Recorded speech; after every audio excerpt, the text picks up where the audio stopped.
பழனி முத்தமிழ் முருகன் மாநாட்டில் பக்தர்களுக்கு முறையாக உணவு விநியோகிக்கப்படவில்லை என குற்றச்சாட்டு எழுந்துள்ளது. திண்டுக்கல் மாவட்டம் பழனியில் நடைபெற்ற அனைத்துலக முத்தமிழ் முருகன் மாநாட்டில் பங்கேற்க வரும் அனைவருக்கும் 3 வேளை உணவு வழங்க ஏற்பாடு செய்யப்பட்டுள்ளது.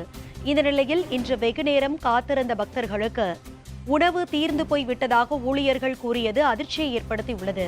அதேபோல சமைத்த உணவில் செல்வந்தர்களுக்கும் எளிய மக்களுக்கும் வழங்கப்படும் உணவில் பாகுபாடு காட்டுவதாகவும் பக்தர்கள் குற்றம் சாட்டியுள்ளனர். எளிய மக்களுக்கு இந்த விழாவில் சரியான முறையில் தங்கு வசதி செய்யவில்லை. தரமான அரிசியை சமைத்து கொடுத்திருக்கிறார்கள். அதை பரிமாறும் பொழுது உப்பு இருக்கிறதா என்று கூட யோசிக்க வேண்டாமா?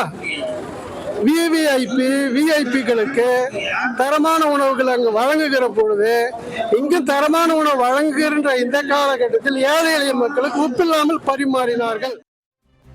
இதனிடையே எவ்வளவு கூட்டமாக இருந்தாலும் வரிசை நின்று முருகன் மாநாட்டை கண்டு ரசித்தது மனநிறைவாக இருந்ததாக இஸ்லாமிய பெண் ஒருவர் நெகிழ்ச்சியுடன் தெரிவித்தார்.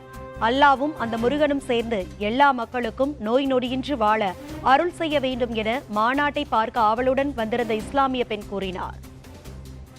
எல்லாத்துக்கும் எல்லா அருளை கொடுக்குற முடியும், எல்லாத்துக்கும் நல்ல வழியை கொடுத்து நல்ல நாடு செழிப்படைய அந்த முருகன் திருவு செய்யணும். அல்லாவும் அந்த முருகனும் சேர்ந்து எல்லா மக்களுக்கு நோய் நொடி இல்லாம காப்பாற்றி கொடுத்து இருவு செய்யணும். அதே சந்தோஷம்.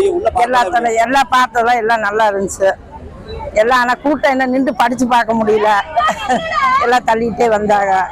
அதனால எல்லாம் படங்களை பார்த்துட்டு சாமி படங்களை பார்த்துட்டு வெளியே வந்துட்டோம். ஆனால் ரொம்ப நிறைவா இருக்குது, சந்தோஷம். இந்த நிலையில் முத்தமிழ் முருகன் மாநாட்டின் 2ஆம் நாளான இன்று மாற்றுத்திறனாளிகள் அதிக அளவில் வருகை தந்தனர். அவ்வாறு வந்திருந்த மாற்றுத்திறனாளிகளை காவல்துறையினர் தன்னார்வலர்கள் உதவியோடு வரிசையில் நிறுத்தாமல் தனிப்பாதையில் சக்கர நாற்காலிகளில் அமர்த்தி அரங்கிற்குள் அழைத்து செல்லப்பட்டனர்.